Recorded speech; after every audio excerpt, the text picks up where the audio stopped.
Market எக்ஸ்பர்ட்ஸுடன் enrich money investor awareness conclave April 25. டிக்கெட்டை இன்றே book செய்யுங்கள். தமிழகத்தை பொறுத்தவரை அடுத்த ஒரு 15-20 ஆண்டுகளுக்கான அரசியல் போக்கை தீர்மானிக்கக்கூடிய ஒரு தேர்தலாக இது இருக்கும் என்று எதிர்பார்க்கப்படக்கூடிய நிலையில்தான் மாவட்ட வாரியாக பதிவுகளை பார்த்துக் கொண்டிருக்கின்றோம். நாகை மாவட்டத்திலே 38% அளவு வாக்குகள் பதிவாகி இருக்கின்றது. மேற்கு மாவட்டங்களிலே மக்கள் இந்த முறையும் ஆர்வத்தோடு வாக்களித்துக் கொண்டிருக்கின்றார்கள். அது சேலமாக இருந்தாலும் சரி, நாமக்கல், கரூர், ஈரோடு, திருப்பூர், கோயம்புத்தூர், தருமபுரி, கிருஷ்ணகிரி உள்ளிட்ட அனைத்து மாவட்டங்களிலுமே வாக்குகளுடைய எண்ணிக்கை மிக அதிகமாக இருந்து வருகின்றது என்பதை பார்க்க முடிகிறது. தருமபுரி, கிருஷ்ணகிரி உட்பட மேற்கு மாவட்ட பகுதிகள் அனைத்திலுமே வாக்குகள் அதிக அளவில் பதிவாகி இருக்கின்றது என்பதை பார்க்க முடிகின்றது. சென்னையை ஒட்டி இருக்கக்கூடிய திருவள்ளூர், செங்கல்பட்டு, காஞ்சிபுரம் மாவட்டங்களிலும் கணிசமான அளவு வாக்குப்பதிவை பார்க்க முடிகின்றது. திருப்பத்தூர் மாவட்டத்தை எடுத்துக்கொண்டோம் என்றால் கிட்டத்தட்ட 38% அளவு வாக்கு பதிவாகி இருக்கின்றது. திருப்பூர் மாவட்டத்தில் இருக்கக்கூடிய வாக்குச்சாவடிகளில் எல்லாம் மக்கள் ஆர்வத்தோடு வாக்களித்துக் கொண்டிருக்கின்றார்கள்.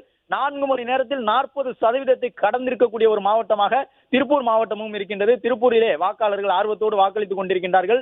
தென்பகுதியிலே விருதுநகர் மாவட்டத்திலே கிட்டத்தட்ட 38% அளவு வாக்கு பதிவாகி இருக்கின்றது. வேலூர், விழுப்புரம் மாவட்டங்களிலும் 38% அளவு வாக்கு பதிவாகி இருக்கின்றது. திருவண்ணாமலை மாவட்டத்திலும் 38% அளவிற்கு வாக்குகள் பதிவாகி இருக்கின்றன என்பதை பார்க்கின்றோம். அதே போன்று பல்வேறு மாவட்டங்களில், மத்திய மாவட்டங்களில் திருச்சி, புதுக்கோட்டை, திருவாரூர், நாகப்பட்டினம், தஞ்சாவூர், மயிலாடுதுறை உள்ளிட்ட மாவட்டங்களிலும் கணிசமான அளவு வாக்குகள் பதிவாகி இருக்கின்றன என்பதை பார்க்க முடிகின்றது. அதன்படி திருவாரூர் மாவட்டத்திலே 37% அளவு வாக்குகள் பதிவாகி இருக்கின்றன. தஞ்சை மாவட்டத்திலே 36%க்கும் கூடுதலான வாக்குகள் பதிவாகி இருக்கின்றன. சிவகங்கை மாவட்டத்தை பொறுத்தவரை 35% அளவிற்கு வாக்குகள் பதிவாகி இருக்கின்றன. ராமநாதபுரத்திலே 34% அளவு வாக்குகள் பதிவாகி இருக்கின்றன. புதுக்கோட்டை மாவட்டத்தில் இருக்கக்கூடிய 6 சட்டப்பேரவை தொகுதியிலும் சேர்த்து 37.1 என்ற அளவிலே வாக்குகள் பதிவாகி இருக்கின்றது. பெரம்பலூர் மாவட்டத்திலும் கூட 38% நெருங்கக்கூடிய அளவு வாக்குகள் பதிவாகி இருக்கின்றன. எனவே தமிழ்நாடு முழுவதும் சீராக வாக்குப்பதிவு இருப்பதை பார்க்கின்றோம். அதே நேரம் மேற்கு மாவட்டம் என்று எடுத்துக்கொண்டு பார்த்தோம் என்றால் கிட்டத்தட்ட 40% தாண்டக்கூடிய அளவு மேற்கு மாவட்டத்திலே வாக்கு வங்கிகள் தங்களுடைய வாக்குகளை வாக்காளர்கள் பதிவு செய்து கொண்டிருக்கின்றார்கள். ஈரோடு மாவட்டம் மட்டுமே 41% கடந்திருக்கின்றது. அதே போன்று அருகில் இருக்கக்கூடிய கரூர் மாவட்டமும் 40% வாக்குகளை பதிவு செய்திருக்கக்கூடிய ஒரு மாவட்டமாக இருக்கின்றது. திண்டுக்கல் மாவட்டமும் 40% வாக்குகளை பதிவு செய்திருக்கின்றது. தருமபுரி மாவட்டம் 4 மணி நேரத்தில் 38%க்கும் அதிகமான வாக்குகளை பெற்றிருக்கக்கூடிய மாவட்டமாக இருக்கின்றது. மேலும் மேற்கு மாவட்டங்களிலே நாமக்கல் மாவட்டம் 41% வாக்குகளை பதிவு செய்திருக்கின்றது 4 மணி நேரத்தில் என்பதை பார்க்க முடிகிறது. சேலம் மாவட்டம் 40%க்கும் கூடுதலான வாக்குகளை பெற்றிருக்கின்றது. எனவே எதிர்பார்க்கப்பட்டதை போன்று இந்த தேர்தலிலே மக்கள் ஆர்வத்தோடு வந்து வாக்களித்துக் கொண்டிருக்கின்றார்கள். இந்த ஆர்வம் என்பது எந்த அளவு தாக்கத்தை ஏற்படுத்தும் என்று எதிர்பார்க்கப்படுகின்றது. தேர்தலில் வாக்கு எண்ணிக்கை எல்லாம் முடிந்த பிறகுதான் அந்த உண்மை நிலவரங்கள் தெரிய வரும். நட்சத்திர தொகுதியை பொறுத்தவரை வில்லிவாக்கம் தொகுதியிலே கார்த்திக் மோகன், ஆதவ் அர்ஜுனா உள்ளிட்டவர்கள் போட்டியிடக்கூடிய ஒரு தொகுதி.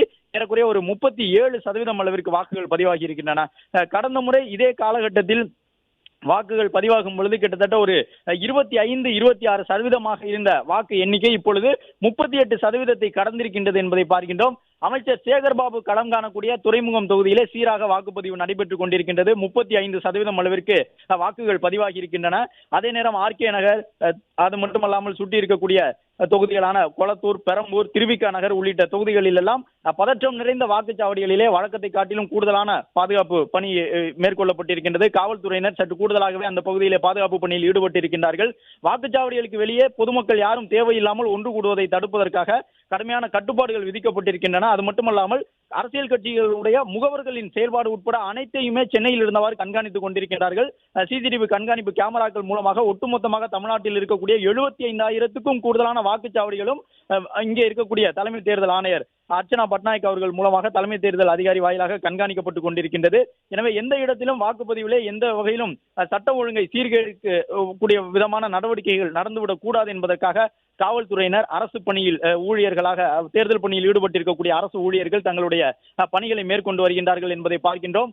சூர்யா மற்றும் ஜோதிகா ஆகியோர் தற்பொழுது தியாகராய நகர் தொகுதிக்கு உட்பட்ட வாக்குச்சாவடியிலே வாக்களிக்க சென்றிருக்கின்றார்கள். சற்று முன்பாக நடிகர் கார்த்தி தன்னுடைய வாக்கினை பதிவு செய்திருந்தார். நடிகர் சிவகுமார் வாக்களித்திருந்தார். நடிகர் ரஜினிகாந்த், அஜித் குமார் உள்ளிட்டவர்கள் வாக்களித்திருந்தார்கள். தமிழக வெற்றி கழக தலைவர் விஜய் இன்று காலையே சென்று வாக்களித்திருந்தார். எனவே வழக்கமாக ஒரு சில திரைப்பட நட்சத்திரங்கள் எல்லாம் நாங்கள் படப்பிடிப்பில் இருக்கின்றோம், வெளிநாட்டில் இருக்கின்றோம், எனவே வாக்களிக்கவில்லை என்று சொல்லுவார்கள். அது பெரிய அளவில் விமர்சனத்திற்கு உள்ளாகும். ஆனால் இந்த முறை அதுபோன்ற விமர்சனங்கள் எழாத விதமாக முக்கிய நடிகர்கள் அனைவருமே, சிவகார்த்திகேயன் உள்ளிட்ட அனைவருமே வருகை தந்து தங்களுடைய வாக்கினை செலுத்தி இருக்கின்றார்கள். நடிகை த்ரிஷா எப்பொழுது வாக்களிக்க வருவார் என்ற ஒரு எதிர்பார்ப்பு அந்த பகுதியில் இருந்தது. இந்த முறையும் திரிஷா வருகை தந்து தன்னுடைய வாக்கினை செலுத்தி இருக்கின்றார். எனவே இந்த தேர்தலை பொறுத்தவரை 11 மணி நிலவரப்படி கிட்டத்தட்ட 38% அளவிற்கு வாக்குகள் பதிவாகி இருக்கின்றன என்பதை பார்க்கின்றோம். மேற்கு மாவட்டங்களில் பல இடங்களில் ஒரு சில சட்டப்பேரவை தொகுதியில் எல்லாம் 40 முதல் 45% அளவு வாக்குகள் பதிவாகி இருக்கின்றன. ஒட்டுமொத்தமாக 85% அளவு வாக்குகள் பதிவாகும் பொழுது கிட்டத்தட்ட 4 கோடிக்கும் கூடுதலான வாக்குகள் வாக்கு பெட்டிகளுக்குள் பதிவாகி இருக்கும். எனவே அவற்றையெல்லாம் எண்ணி முடிக்க வேண்டும் என்றால் கிட்டத்தட்ட 16 சுற்றுகளாக வாக்குகள் எண்ணப்படும். அது கடைசி சுற்று வரை இந்த முறை ஒரு பரபரப்பை ஏற்படுத்தக்கூடிய வாக்கு எண்ணிக்கை முடிவாகத்தான் இருக்க போகின்றது. மே மாதம் 4ஆம் தேதி கிட்டத்தட்ட 5 மணிக்கு பிறகு கூட முடிவை எட்டாத தொகுதிகள் என்று பல தொகுதிகளை நாம் எதிர்பார்க்க முடியும். அந்த அளவுதான் இப்பொழுது வாக்குப்பதிவினுடைய நிலவரங்களை பார்க்கும் பொழுது தெரிந்து கொள்ள முடிகின்றது. ஏனென்றால் எவ்வளவு தூரம் வாக்குகள் அதிகரிக்கின்றதோ அந்த அளவு கிட்டத்தட்ட 3 முனை 4 முனை போட்டிகள் எல்லாம் பல்வேறு தொகுதிகளில் இருக்கின்றன. எனவே வெற்றியாளர்களுக்கு இடையிலான அந்த முதலிடம் மற்றும் 2ஆம் இடம் பெறக்கூடிய வேட்பாளர்களுக்கு இடையிலே மிக குறைந்த சொற்ப வாக்கு எண்ணிக்கை தான் வித்தியாசம் இருக்க போகின்றது. எனவே கடைசி சுற்று வாக்கு 4ஆம் தேதி எண்ணி முடிக்கப்படக்கூடிய அந்த நேரம் வரை கூட பரபரப்பு நிலவக்கூடிய தொகுதிகளாக பல்வேறு தொகுதிகள் இருக்கும் என்று எதிர்பார்க்கலாம். கடந்த காலங்களில் எல்லாம் ஒரு சில தொகுதிகளில் மட்டும்தான் அது போன்ற ஒரு பரபரப்பு இருக்கும். கிட்டத்தட்ட 4வது சுற்று வாக்கு எண்ணிக்கை நடைபெறும் பொழுது சில வேட்பாளர்கள் அங்கிருந்து புறப்பட்டு வெளியில் சென்று விடுவார்கள். அந்த அளவில் தான் தமிழகத்திலே இந்த 5 ஆண்டுகளுக்கு ஒரு முறை நடைபெறக்கூடிய சட்டப்பேரவை தேர்தலுடைய வாக்கு எண்ணிக்கை முடிவு இருக்கும். அந்த அடிப்படையிலே பெரும்பாலும் அந்த ஒரு 3-4 சுற்று முடிவிலேயே வாக்காளர்கள் எந்த திசையில் வாக்களித்திருக்கின்றார்கள் என்பதை தெரிந்து கொள்ள முடியும். எளிதாக 11 மணி அளவிலேயே இந்த மின்னணு வாக்குப்பதிவு எந்திரங்கள் எல்லாம் வந்த பிறகு யார் ஆட்சி அமைக்கப் போகின்றார்கள் என்பதையெல்லாம் தெரிந்து கொள்ள முடியும். கடந்த முறையெல்லாம் 2021 சட்டப்பேரவை தேர்தலில் மதியம் 11 மணி அளவிலேயே தற்போதைய முதலமைச்சர் அப்பொழுதைய எதிர்க்கட்சித் தலைவர் மு க ஸ்டாலின் அவர்களுடைய இல்லத்திற்கு அடுத்தடுத்த அரசு துறை சார்ந்த செயலாளர்கள் வந்தார்கள். கிட்டத்தட்ட 11-12 மணிக்கு உள்ளாக திமுக தலைவராக அப்பொழுது எதிர்க்கட்சி தலைவராக இருந்த தற்போதைய முதலமைச்சர் மு க ஸ்டாலின் அவர்களை சந்தித்து வாழ்த்தை சொல்லி முடித்து விட்டார்கள். 12 மணிக்கு உள்ளாக ஆட்சி மாற்றம் என்பது உறுதியாகிவிட்டது என்பதை கடந்த 2021 சட்டப்பேரவை தேர்தலில் உணர்ந்து கொள்ள முடிந்தது. ஆனால் இந்த தேர்தலில் அதுபோன்று எளிதாக 11 மணிக்கோ 12 மணிக்கோ மே மாதம் 4ஆம் தேதி நாம் யார் ஆட்சி அமைக்க போகின்றார்கள் என்பதை அறுதியிட்டு சொல்ல முடியாத அளவுதான் இந்த தேர்தல் இருக்க போகின்றது. அந்த அளவு இளம் வாக்காளர்களுடைய பங்களிப்பு பெரிய அளவில் இருக்கின்றது என்பதை உணர்ந்து கொள்ள முடிகின்றது. எவ்வளவுக்கு எவ்வளவு வாக்குகள் எண்ணிக்கை அதிகரிக்கின்றதோ அந்த அளவு வெற்றியாளர்களுக்கு இடையிலான வாக்கு வித்தியாசம் குறையக்கூடும். கடைசி சுற்று வாக்கு எண்ணிக்கை முடியும் வரை அந்த தபால் வாக்குகள் எல்லாம் எண்ணப்பட்டு முடிவுகள் அறிவிக்கப்படக்கூடிய அந்த நேரம் வரை கூட அந்த ஒரு போட்டி இருக்கும் என்று எதிர்பார்க்கப்படுகின்றது. காரைக்குடி போன்று பல்வேறு தொகுதிகளிலே ஒரு 4 முனை போட்டி நிலவுவதை பார்க்க முடிகின்றது. மூத்த தலைவர்கள் அரசியல் தலைவர்கள் போட்டியிடக்கூடிய தொகுதிகளிலேயே கணிசமான போட்டி இருக்கின்றது. அவினாசி தொகுதியெல்லாம் அதிமுக செல்வாக்கு கொண்ட தொகுதி. மத்திய அமைச்சர் எல் முருகன் போட்டியிடுகின்றார். அந்த தொகுதியில் எல்லாம் பெரிய அளவில் அதிமுகவினுடைய வாக்கு வங்கி துணை இருக்கும் என்றெல்லாம் எதிர்பார்க்கப்பட்டது. அதே நேரம் கணிசமான போட்டி அது போன்ற தொகுதியில் திமுகவின் வேட்பாளர்களும் ஏற்படுத்தி இருந்தார்கள். கடைசி நேர பரப்புரையில் அதையெல்லாம் பார்க்க முடிந்தது. எனவே எளிதாக எந்த ஒரு வேட்பாளரும் வெற்றி பெறுவதற்கான சூழல் இந்த தேர்தல் களத்தில் இல்லை என்று பார்க்கப்படுகின்றது. எனவே அது போன்ற ஒரு நிலையிலே இந்த சட்டப்பேரவை தேர்தலில் பதிவாகக்கூடிய வாக்குகளும் 80 - 85 விழுக்காடு அளவிற்கு தாராளமாக இருக்கலாம் என்றுதான் எதிர்பார்க்கப்படுகின்றது. இப்பொழுது மணி 12 கடந்திருக்கக்கூடிய சூழ்நிலையில் இன்னும் ஒரு 6 மணி வரை வாக்களிப்பதற்கான நேரம் இருக்கின்றது. கிட்டத்தட்ட இன்னும் ஒரு 6-7 மணி நேரம் வரை வாக்காளர்கள் வாக்களிக்க முடியும். அதாவது 6 மணிக்கு உள்ளாக வாக்குச்சாவடி மையத்திற்கு உள்ளே சென்று விட்டால் அவர்களுக்கு டோக்கன் வழங்கி விடுவார்கள். டோக்கன் பெற்ற கடைசி வாக்காளர் வாக்கை பதிவு செய்து முடிக்கும் வரை அங்கிருந்து மின்னணு வாக்குப்பதிவு எந்திரங்களை எடுத்துச் செல்ல மாட்டார்கள். எல்லா வாக்காளர்களும் வாக்களித்து முடித்த பிறகுதான் மின்னணு வாக்குப்பதிவு எந்திரங்கள் சீல் வைக்கப்பட்டு அருகில் இருக்கக்கூடிய வாக்கு எண்ணும் மையங்களுக்கு எடுத்துச் செல்லப்படும். வாக்கு எண்ணும் மையங்களிலே சென்னையை பொறுத்தவரை 3 இடங்களில் வாக்கு எண்ணும் மையங்கள் இருக்கின்றன. தொடர்ந்து பாதுகாப்பு போடப்பட்டிருக்கும். தொடர்ச்சியாக கண்காணிப்பு கேமராக்கள் மூலமாக அரசியல் கட்சியினுடைய முகவர்கள் அங்கு அவர்களும் வந்து பார்வையிடலாம் என்ற அடிப்படையிலே பாதுகாப்பு பணியிலே காவல்துறையினர் ஈடுபட்டிருப்பார்கள். ஒரு சில இடங்களில் சற்று வாக்குவாதங்கள் இருக்கின்றன என்பதை பார்க்க முடிகின்றது.